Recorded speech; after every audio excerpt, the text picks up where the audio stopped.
Mesdames et messieurs, merci de faire confiance au journal de la ville et tout de suite le sommaire. La proposition de loi sur la congolité initiée par Noël Tchani, ancien candidat à la présidentielle de décembre 2018, déposée ce jeudi 8 juillet au bureau du président de l'Assemblée nationale par les députés nationaux Ntingi Pouloulou, qui était accompagné de l'initiateur lui-même. Dossier cadastre minier, les femmes des différentes structures de la République démocratique du Congo exigent la remise et reprise entre le directeur général sortant Jean-Félix Moupande et le directeur général entrant Chantal Bachizi en date du 17 juillet 2021, comme annoncé par le Premier ministre, chef du gouvernement. Un mémo a été déposé ce jeudi 8 juillet à la primature par les femmes. Signature ce jeudi 8 juillet d'un communiqué conjoint des syndicats de médecins Sinamed, Simeco et Silimed portant modalité pratique de la grève qui démarre ce lundi 12 juillet. Même les médecins affectés à la riposte contre la COVID-19 seront en grève. C'est tout pour les sommaires, mesdames et messieurs. Encore une fois, bienvenue dans ce journal.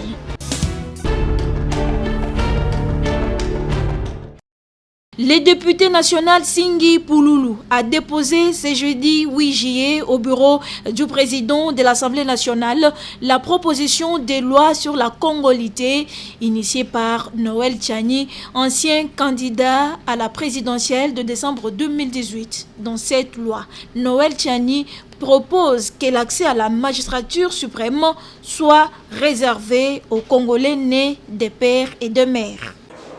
Tous les Congolais sont les mêmes. Que vous soyez 1%, 10%, 50% ou 100%, nous sommes tous Congolais. Mais nous voulons simplement, pour des raisons de protection de la souveraineté nationale, nous assurer que ceux qui peuvent avoir accès à certains postes, certaines fonctions, ces personnes-là seraient 100% loyales à la République démocratique du Congo. Imaginons un chef d'État de la République démocratique du Congo qui serait par exemple 50% congolais et 50% un pays étranger, je donne l'exemple, le Rwanda ou bien l'Ouganda. Et s'il y a un conflit entre ces deux pays-là, la RDC, le Rwanda ou bien la RDC et l'Ouganda, ce chef d'État qui aurait un parent rwandais, un parent congolais, il prendrait des décisions en faveur de quel pays? Il serait très contrarié. Nous voulons nous assurer qu'à ce niveau de responsabilité, qu'on ait des chefs d'État qui soient 100% loyaux à la République démocratique du Congo et qui prennent toutes les décisions totalement en faveur du peuple congolais. Mais il faut tout de même souligner que cette loi sur la congolité de Noël Tchani divise la classe politique, toutes tendances confondues.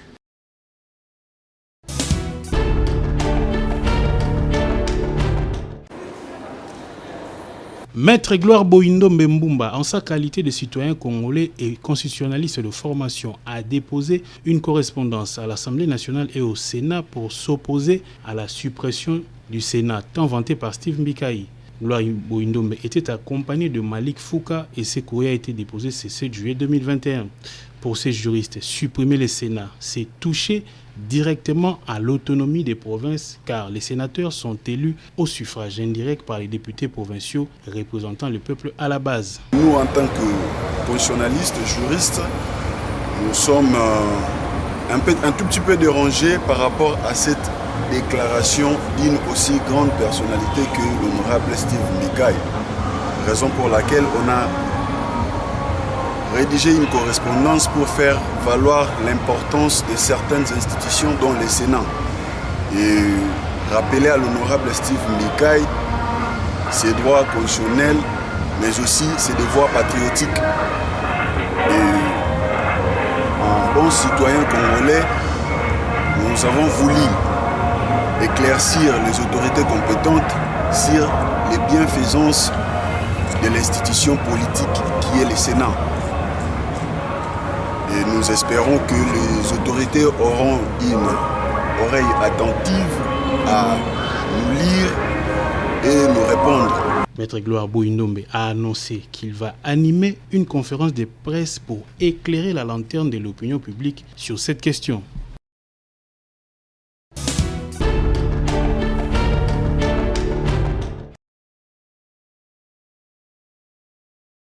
Le ministre de l'EPST organise depuis ce jeudi 8 juillet l'atelier sur le financement innovant de la gratuité de l'enseignement des bases. Ces assises de 2 jours, dont le go a été donné par le ministre d'État à la fonction publique Jean-Pierre Liaou, représentant le Premier ministre, vont lever les options sur les nouvelles sources de financement à explorer en vue de répondre aux besoins légion et immenses que charrie la gratuité de l'enseignement. De financement qu'il faudra aussi diversifier et mettre en place de nouvelles méthodes de leur mobilisation. Il s'agira également de réfléchir sur le mécanisme de développement et consolidation des financements existants. L'occasion vous est donnée de réfléchir sur le financement innovant de cette gratuité de l'enseignement de base et ainsi concourir à la concrétisation de cet idéal qui est au cœur du programme du gouvernement de la République. Le ministre de l'EPST, Tony Mwaba, plaide ainsi pour un investissement massif dans son sous-secteur en vue de non seulement financer la gratuité de l'enseignement, mais aussi la construction des écoles, la formation des enseignants et la production de nouveaux manuels scolaires. Cheval de bataille du président de la République, la gratuité de l'enseignement des bases pourra coûter au Trésor public plus de 2 milliards de dollars américains par an.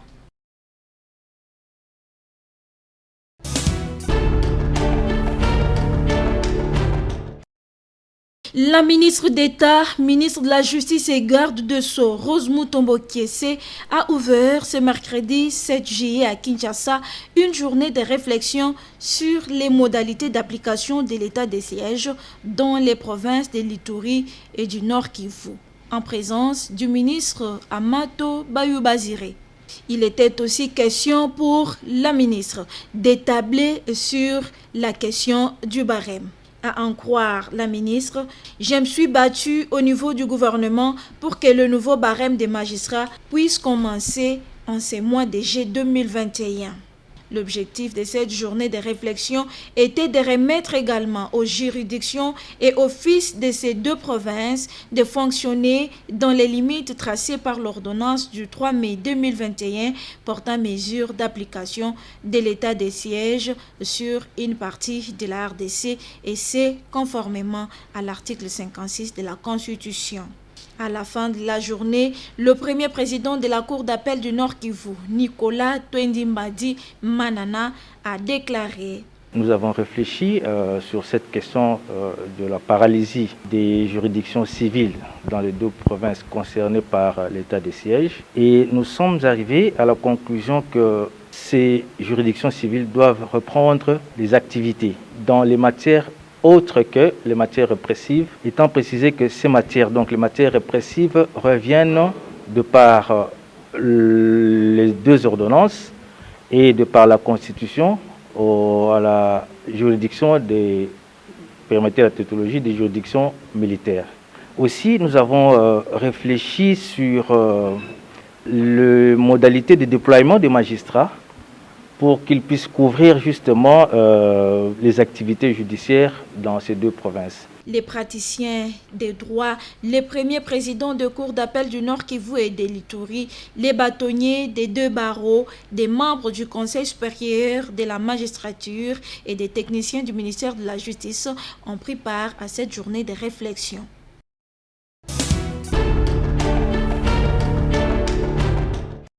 Blocage de la remise et reprise au cadastre minier, les femmes des différentes structures de la République démocratique du Congo condamnent cet acte qu'elles qualifient de mauvaise foi.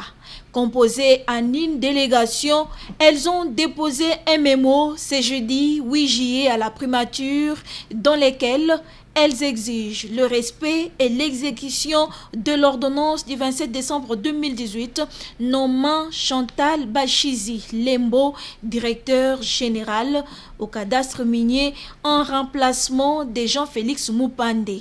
La remise est reprise au cadastre minier prévue d'abord pour le 31 mai, puis reportée pour le 2 juillet et reportée encore en date du 17 juillet prochain. Cette fois-ci, que la cérémonie de remise est reprise entre les DG sortants Jean-Félix Moupandé et les DG entrants Chantal Bachuzi soit maintenue, réclament les femmes des différentes associations de la RDC. Nous venons de déposer notre mémo au Premier ministre par rapport à la situation qui se passe au cadastre minier. Cette situation concerne particulièrement Mme Chantal Bachizi qui a été nommée directeur général depuis 2018. Jusqu'à présent, elle n'arrive toujours pas à accéder à ses fonctions. Ça fait 3 fois qu'il y a eu des reports et pour la dernière fois, le Premier ministre a bien signifié que la date est prévue pour le 17 juillet. Nous ne voulons plus jamais de report par rapport à cette date et nous savons bien que le Premier ministre c'est un homme de parole. Nous le tenons au mot et nous savons que la date du 17 ne sera jamais reportée. Le poste n'a pas de sexe, le poste a besoin des compétences. Et maintenant où nous voyons le chef de l'État en train de prôner cette vision genrée, et nous nous disons que c'est possible que les femmes assument et assure en tout cas ce poste de décision. Écoutez, Camille, le mine, c'est un secteur où les femmes sont marginalisées. C'est un secteur où les femmes donnent leurs énergies. Et pourquoi pas une femme à la tête pour plaider en faveur de ces femmes? Par ailleurs, les femmes des différentes associations de la République démocratique du Congo remercient et félicitent le ministre des Mines, Antoinette Samba Kalambay, pour son courage et sa détermination à faire triompher le droit et la justice à l'arbitraire.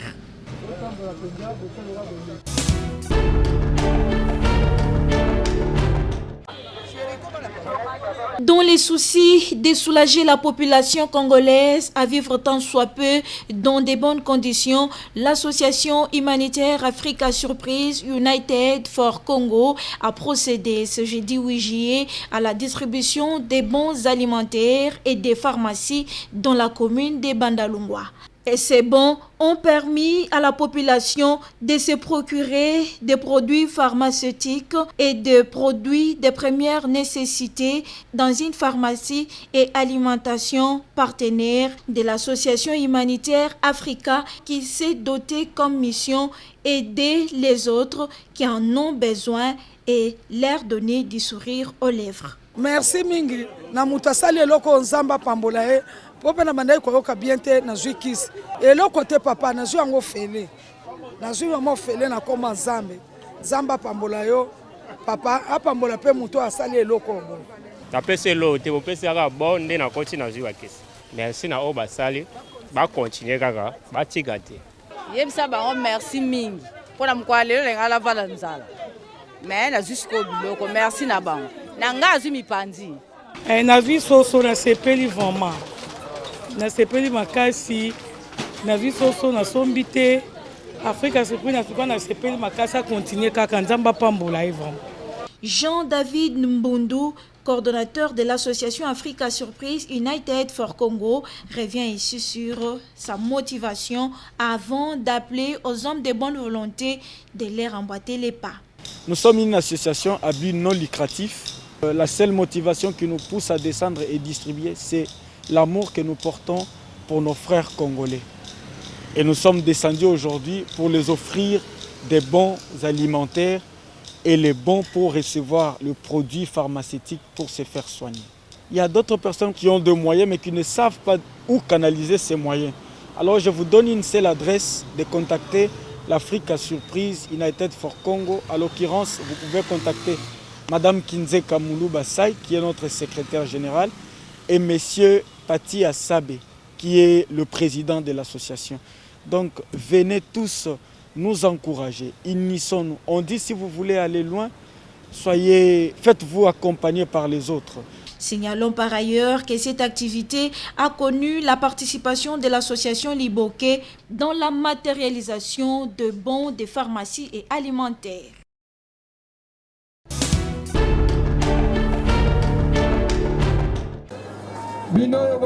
30 juin 2021, 60e anniversaire de l'accession à l'indépendance de la République démocratique du Congo, la Ligue de femmes du Parti de la Révolution populaire a commémoré cette fête de sa manière en effectuant une descente à Maluku Libongo pour sensibiliser les mamans cultivatrices, les mamans maraîchères et les mamans vendeuses à se lever et travailler fort pour booster l'économie de la RDC et son développement afin de stopper la misère qui nous guette.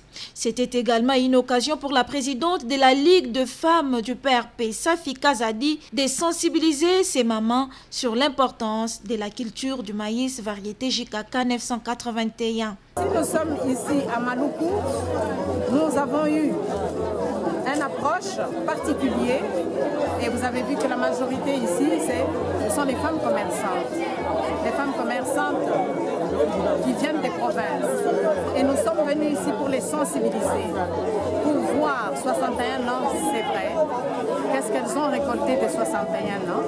Et aujourd'hui, si on est venu ici, c'est pour maintenant l'éveil, la prise de conscience, l'autoprise en charge pour une prise en charge de la sémence JKK 981 qu'il a dotée à tout Congolais pour que le Congolais puisse être indépendant. Et pour lutter contre la troisième vague de la Covid-19, Safi Kazadi a initié les mamans de Maluku à fabriquer le masque, exemple Jeannette Kabila, et à respecter le geste barrière pour lutter contre la propagation de la pandémie. J'ai commencé d'abord par sensibiliser le port de masque en tissu initié par notre camarade Jeannette Kabila qui est très important et comment se laver les mains. Tout ça, ils ont avoué qu'ils étaient dans l'inconscience totale. Contente d'apprendre, les femmes de Maluku remercient la Ligue de femmes du PRP. En tout cas, naza nesengo makasi. Esengo eza makasi poko tala bandeko ba se déplacer koya koluka kaka ba mama ya Maluku po bala kisabiso donc naloba comment vivre wana ezola kisake bazola kisabiso ndenga kolona lisango ni na kolona ndenge ni na kosala pona kosimba mbongo zala ka kosenga te ou bien tiaka ka elika na mutu moko boete. 61 ans, l'âge de sagesse, le peuple congolais doit prendre conscience.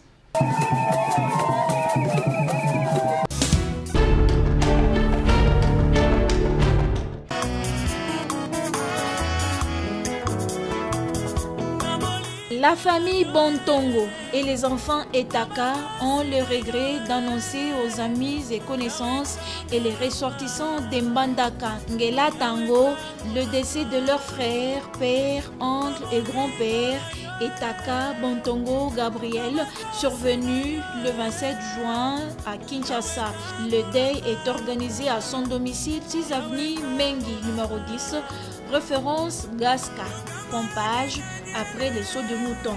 Le programme des funérailles se présente de la manière suivante. Vendredi 9 juillet, veillée mortuaire à la résidence du défunt. Samedi 10 juillet, levée du corps de la morgue de la clinique Galiema à 8h30. Départ de la morgue pour l'enterrement à la nécropole, site 1 de Lancélé. Et le bain de consolation à la résidence familiale après l'inhumation et c'est dans le respect strict des mesures barrières dues à la Covid-19. Pour la famille, Philippe Bontongo, petit frère du défunt.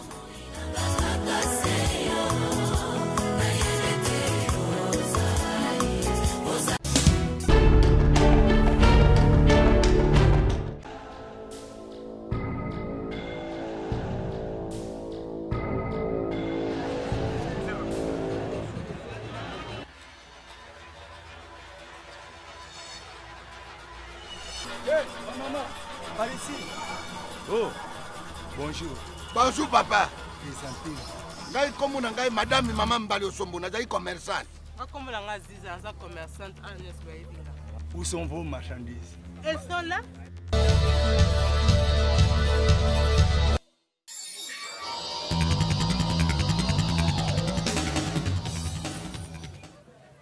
Désolé.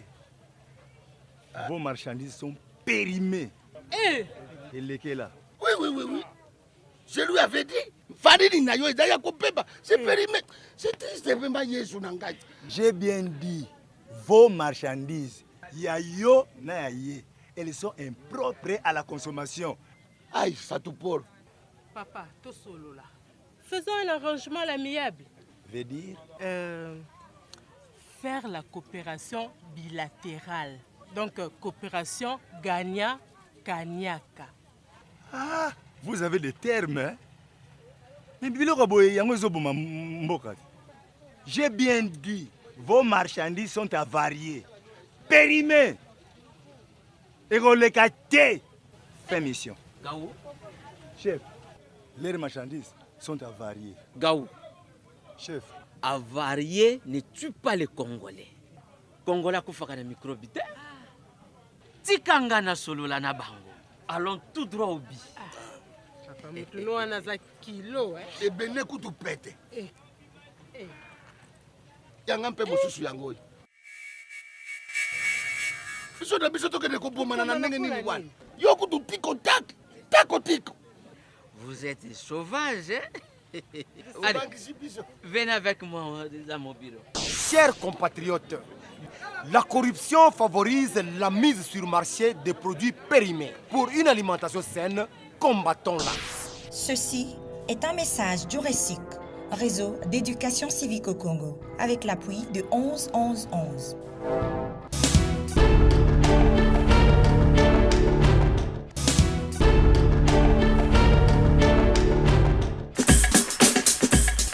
Nous sommes arrivés à la fin de ce journal de la ville, mesdames et messieurs.